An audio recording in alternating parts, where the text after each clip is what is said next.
Isang mapagpalang araw po sa inyong lahat. Celebrity Chika Time po muna tayo at may inihanda po akong chika para sa inyo. Tara po't magchikahan na po tayo.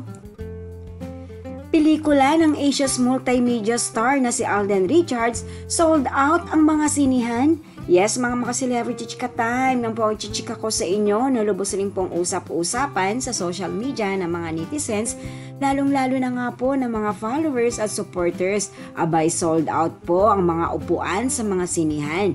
Bago po tayo dumako riyan, nais ko po munang batiin mga timbahay, team abroad at mga seniors natin dyan. Shout out po sa inyong lahat at happy Thursday po.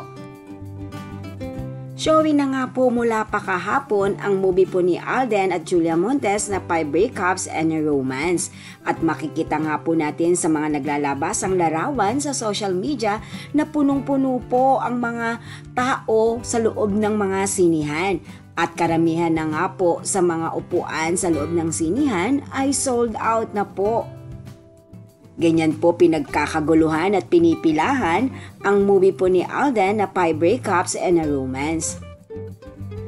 At ang dating more than 231 cinemas ay naging 242 cinemas na po nationwide na ipinalalabas at mapapanood ang 5 Breakups and a Romance. At ayon na rin po sa kanilang anunsyo, ito po ay rated PG, nang ibig sabihin po ay parental guidance na for adults only.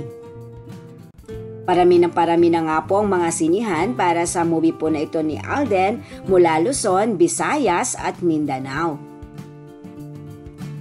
And of course, kaliwat kanan rin po ang nagpapablock screening sa movie nga po na ito ni Alden sa iba't ibang sinihan sa mga mall sa probinsya sa kanilang bayan sa Santa Rosa, Laguna at maging pati rin po sa mga sinihan sa mga mall sa Maynila.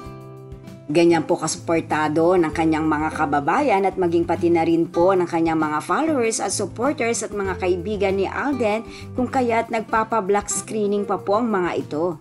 Well, tayo na po at pumila na rin po sa mga sinihan at panuuri ng mga kakaibang husay at galing ni Alden sa pag-arte.